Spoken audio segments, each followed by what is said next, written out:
Hey everybody, this is Raul for Bass Musician Magazine, and today we have the extraordinary honor of chatting with founding member and bassist for Skinflint, Kebonye Nkloso. Yay!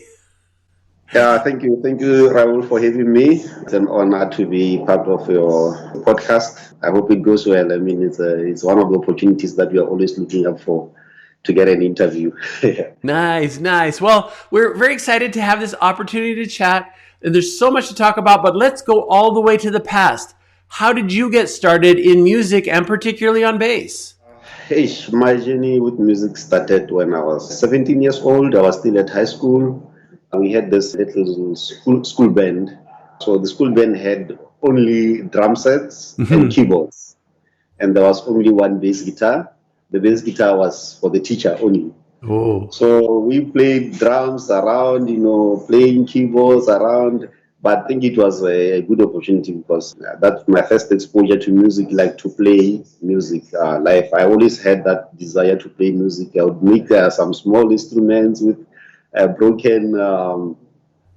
with some other improvisation, like try to make guitars. But when I got that opportunity, I learned a little bit of drums, played here and there.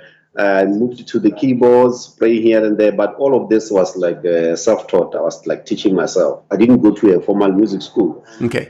Time went on. I moved to the university. That's when I could afford to buy myself a guitar. So I bought myself an acoustic guitar. Then I started playing the cover songs slowly in my room, playing simple rhythms there, here, and there. And then I met one guy one day. Then we started a small band in the college or in the university where we were playing a bit of rock music. So because I could play a rhythm guitar, then that guy was playing a rhythm guitar already. And there was nobody to play the bass.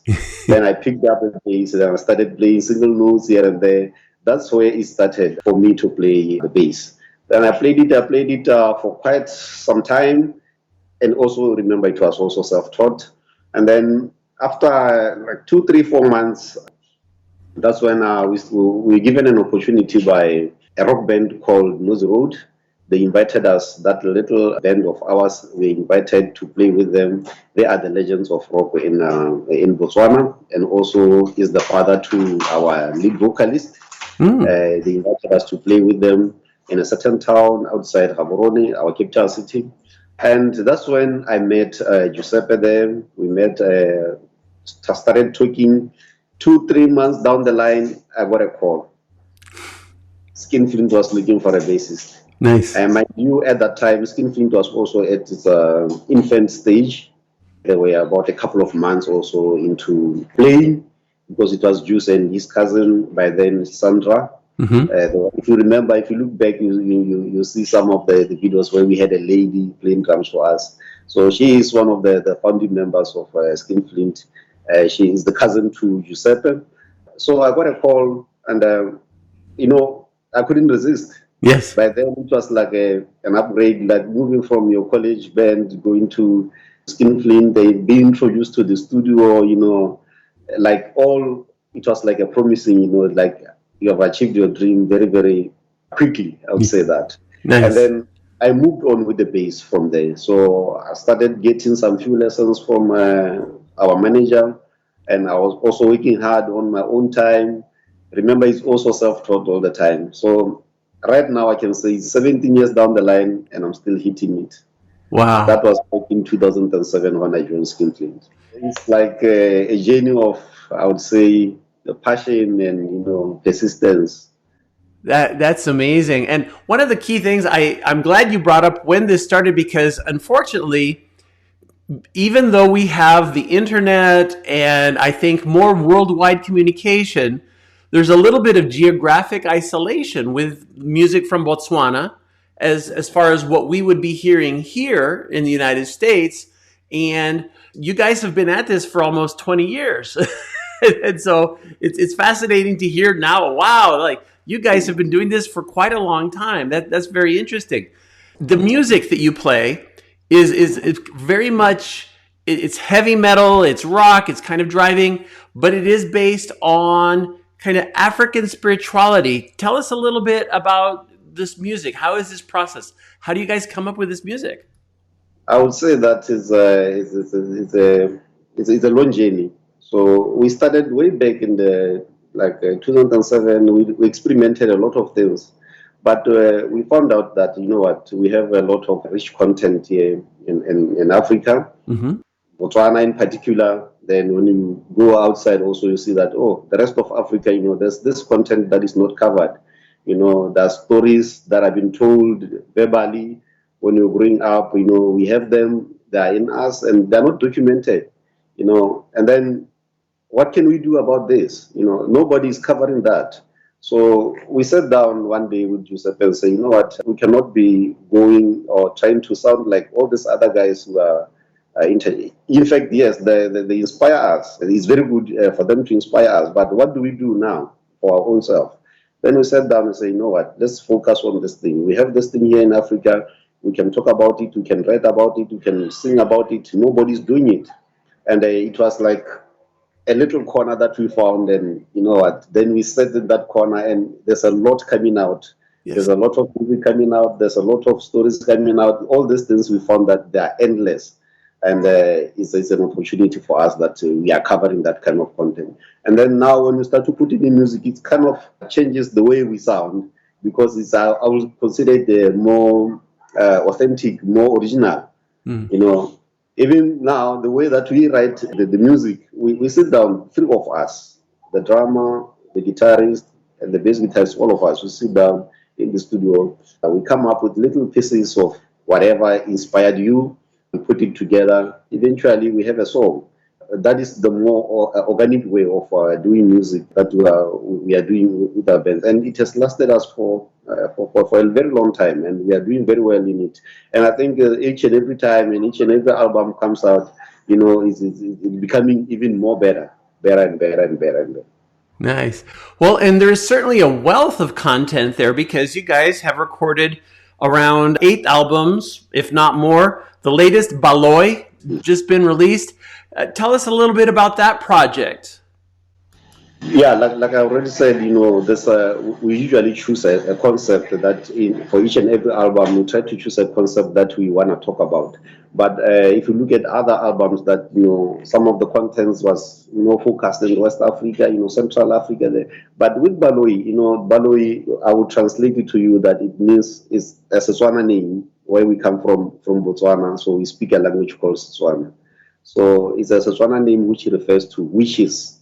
Hmm. Witches. So I would say that the album right now, most of the stories are concentrated in our country.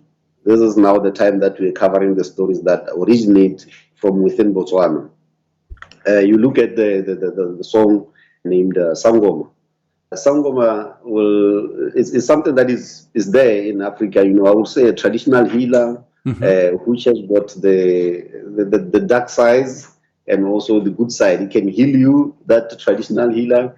It can also cast a spell in you. It can also do any other thing. But in that song, we captured the side of the darker side of it.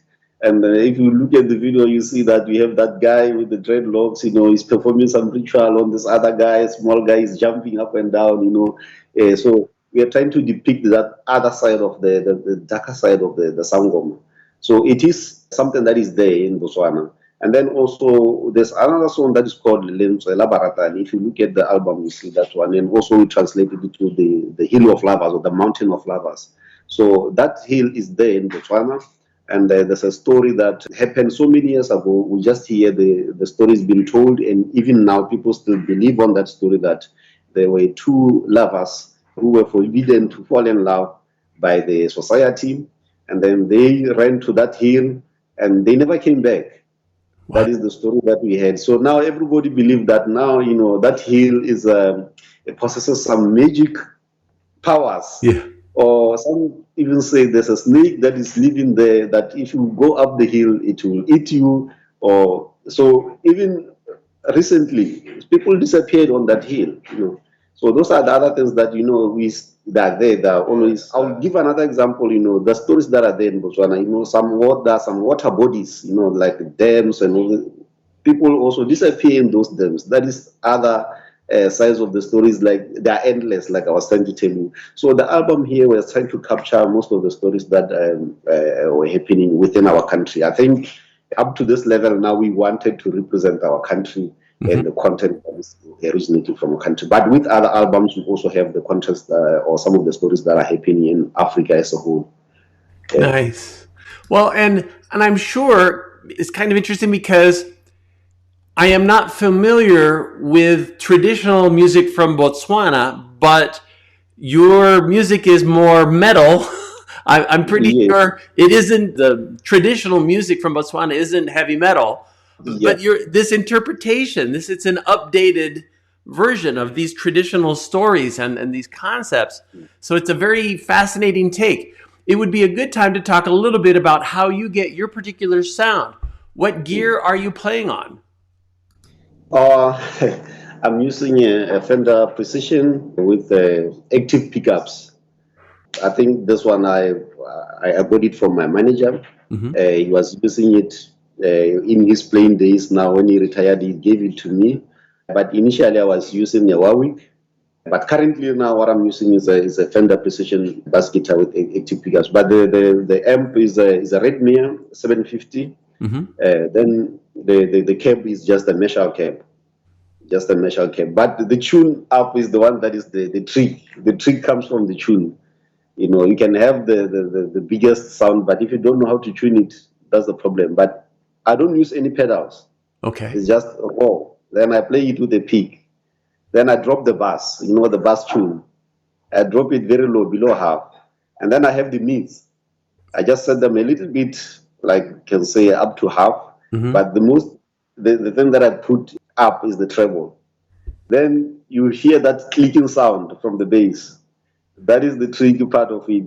So if you don't have the right tune, you'll never get the right sound. I mean, even if you get the best guitars ever, you will never get the right sound. So the tune is the secret part of it that we are doing in the studio. Very cool, very cool. And as we look ahead, I know you guys are in Florida, you're in the US playing, and you might be here for a little while. What are the plans for the future, short term and long term? I think starting from 2019, when we started coming to the US, we always had a plan that, we want to play a lot here and eventually maybe settle around here. So that is a plan even if it doesn't manifest now, is a plan that we are always looking ahead of. But currently we are on our fourth tour. Yeah. So we just did the first half of it, and then we are on a break right now. We will be getting back on the tour on Saturday. I think is the 2nd of November. Then we have like 8 more shows to play. We are trying to make contacts around, even though Soulfly, we are grateful for the guys for having us every time we come into the US. That once we invite us, but we are trying to make contacts. Try to make more friends. Have a lot of bands we know, because it's an opportunity. When you play with Soulfly, you tend to meet other big bands. So we're trying to get the contacts, So the ultimate plan is to come and play a very, very full tour here. I would say about 40 shows upwards there. So that is the ultimate plan. But currently, yes, we have what we have, and we are working hard on the tour, and we are giving our fans 100%. When we get back home, we're going to do some more shows, our local shows.